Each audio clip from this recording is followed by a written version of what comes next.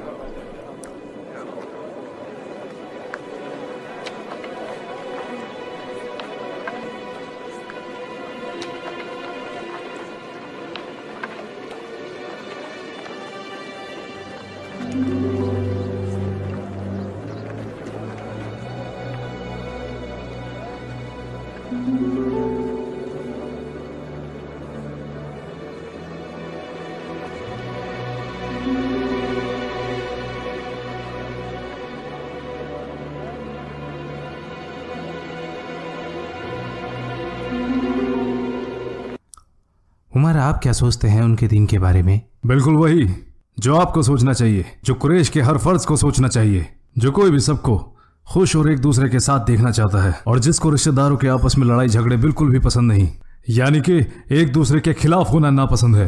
क्योंकि अगर हम ऐसा नहीं सोचेंगे तो सारे अरब मिलकर हमें नोच खाएंगे। क्या आपको लगता है कि ऐसा होगा? मुझे पूरा यकीन है। तुम्हें क्या लगता है कि ये सिर्फ बातें हैं जो चंद लोग मान लेंगे और चंद लोग ठुकरा देंगे? हम हरम के निगहबान लोगों में से हैं ज़ैद। उनके नज़दीक हमारी इताअत करना उनके मजहब का हिस्सा है, और बाकी अरब इस हरम की वजह से हमारी इज्जत और तकरीम करते हैं। और जो कोई भी हमारी ख्वाहिशों के खिलाफ जाने की सोचे, वो यही समझता है कि वो हमारे खुदाओं के खिलाफ जा रहा है।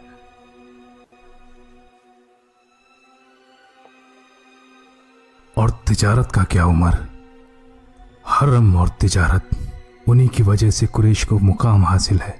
बिल्कुल, दोनों चीजों से कुरैश को कोई नुकसान नहीं, क्योंकि खुदा ने कुरैश को मुकाम दिया है कि हम खादिम हरम हैं, और तिजारत से हम उसके लिए वो माल लाते हैं जो उसको कायम रखने में हमारी मदद करता है, और हमें मौका देता है कि हम यहाँ इबादत के लिए आने वालों की खूब देखभाल कर सकें।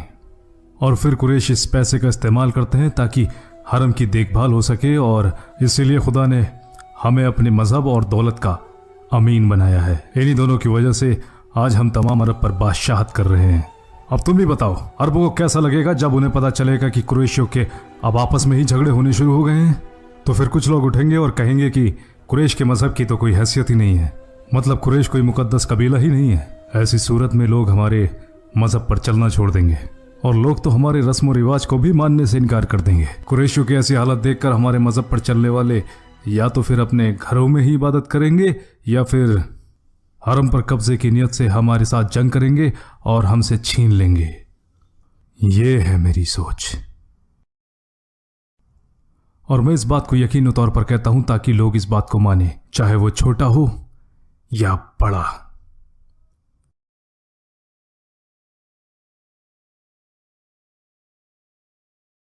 क्या बात है, वहां कुरैश के बड़े लोग मजलिस कर रहे हैं। आओ मेरे साथ चलो। दारुल नदवा में इस बात पर बात करने के लिए सारे लोग इकट्ठा हुए हैं। अभी जैसा आपने कहा, कुरैश के बड़े, मेरा वहां क्या काम? ये आप क्या कह रहे हैं? जानते हो ना कि वो किस लिए मिल रहे हैं? ताकि मोहम्मद और उनके दीन के बारे में बात कर सकें। वहां कुरैश के हर बड़े कबीले से लोग शामिल हो रहे हैं। क्या ये ठीक होगा कि बनु आदि भी शामिल ना हो? बनु आदि की तरफ से आप जा तो रहे हैं, लेकिन आप मुझसे बड़े हैं। लेकिन कुरैश भी जानते हैं और मैं भी कि आप मुझसे बेहतर साबित कदम, फसी, बहादुर और मोहतरम हैं। बस करें, बस मैं इन बातों में नहीं आने वाला। मैं बस ये चाहता हूं कि आप नहीं, रब्बे काबा की कसम मैं सच ही कह रहा हूं। इसमें बुराई क्या है कि मेरी जगह मेरा भाई मजलिस में जाए, और हमारे अब्बा अल खत्ताब ने भी तो अपनी जगह मजलिस का नुमाइंदा आप ही को चुना है। बनु आदि कबीला इस बात की तस्लीम करते हैं और आपकी फैसलों की इज्जत करते हैं, और इस बात से कुरैश भी तो खुश हैं। लेकिन मैं खुश नहीं हूँ। समझे तुम, जिसका काम उसी को साझे। और अगर आप इस मजलिस में जा रहे हैं तो ये काफ़ी होगा कि अल खत्ताब ख़ानदान का एक बंदा इसमें हिस्सा ले। ताकि मजलिस में अच्छा हो या बुरा उसकी जिम्मेदारी सिर्फ एक ही के कंधों पर आए।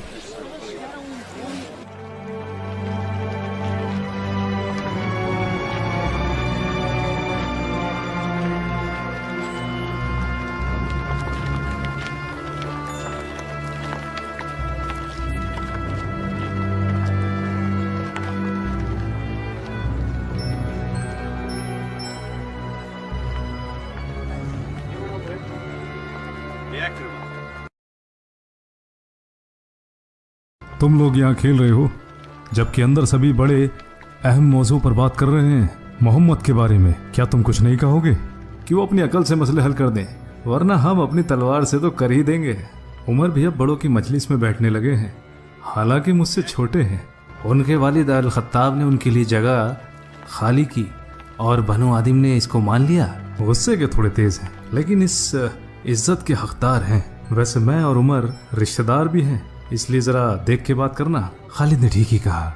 तुमसे किसने कहा कि मैं उमर के बारे में कुछ बुरा बोलने वाला था? तुम्हारी आंखों में नजर आ रहा है, और मैं तुम्हें अच्छी तरीके से जानता हूं। चलो उमर, ये शर्त मेरे और सफवान के बीच में लगा दो। 2 ऊंट की शर्त रही। 2 ऊंट, एक काफी नहीं है क्या? भाई अगर तुम जीत गए तो मजा भी तो 2 गुना हो जाएगा, और अगर हार गया तो दुख भी तो 2 गुना होगा।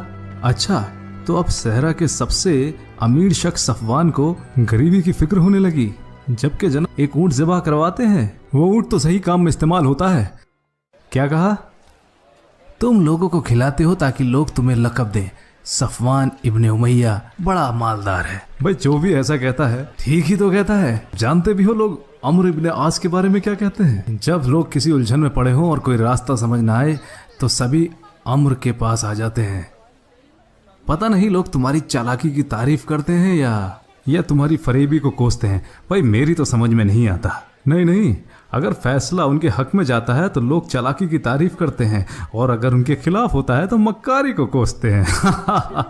हाँ, तो क्या कहते हो, 2 ऊंट लगा दें शर्त पे? ठीक है, लगा दो। तो मैं शुरू किससे करूं? सफवान से। ठीक है, सफवान से। इसे गश्त पड़ने वाली है।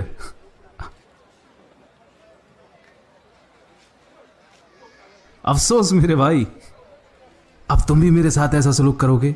भाई मैं क्या कर सकता हूं, मैं तो बस तुम लोगों को खिला रहा हूं। कोई बात नहीं सफवान, तुम बहुत अमीर हो और तुम्हारे अब्बा भी। अगर तुम कुछ हार भी गए तो तुम्हारे अब्बा तुम्हारी मदद कर देंगे। भाई मेरे अब्बा के पास इतना माल नहीं है जितना तुम्हारे बाप अल वलीद अल मुगीरा के पास है। काफ़ी लोगों को कंगाल बना चुके हैं, मक्का और ताइफ दोनों में। मैंने अल्लाह और अल-उज़्ज़ा की इबादत की थी यहाँ आने से पहले, और दोनों के नाम पर जानवर कुर्बान करके लोगों को भी खिलाए थे। शायद तुम्हारी आवाज़ उन तक पहुंची नहीं, वरना वो तुम्हारी मदद ज़रूर करते। या फिर हो सकता है तुमने सेहतमंद ऊँटनी कुर्बान ना की हो। अम्र, तुम खेलना चाहोगे? ये सफवान अल्लाह और अल-उज़्ज़ा की इबादत करके यहाँ आया, जो कि उनके लिए पैसे और जानवर भी कुर्बान करता है, और फिर भी हार गया। तो फिर सोचो अल्लाह और उज़्ज़ा मेरे क्या हश्र करेंगे, जिसको उनके पास से गुजरे भी महीना हो गया और आज तक बस एक कमज़ोर सी बकरी उनके नाम पर कुर्बान की है। तुम्हें क्या हो गया अबू जंदल? क्या लगता है अबू जंदल बड़ों की बात सुनने में ज़्यादा मसरूफ़ है। जब सिर्फ उन्होंने एक खुदा को मानने की बात की और हमारे खुदा और बुतों को मानने से इनकार कर दिया, तो फिर ये कैसे कह दें कि उन्होंने हमारे खिलाफ कुछ भी नहीं कहा। हमें क्या फ़र्क पड़ता है अगर हम अपने खुदाओं की वैसे ही हिफाजत करते रहें जैसे हम करते रहें, या फिर तुम मोहम्मद से डरकर अपने खुदा का दीन छोड़ दोगे। अबू अल वलीद, ऐसे मामलात में हर किसी की सोच एक जैसी नहीं होती। देखो कुछ लोग अब हमारे दरमियान इस मजलिस में भी नहीं हैं। कहाँ है अबू बकर? कहाँ है उस्मान? कहाँ है अबू उबैदा? हमें सिर्फ उन लोगों का पता है जो हमारे बीच से गायब हैं, या वो लोग जो ये मानते हैं कि दीन मोहम्मद कबूल करके लोगों पर जाहिर करते।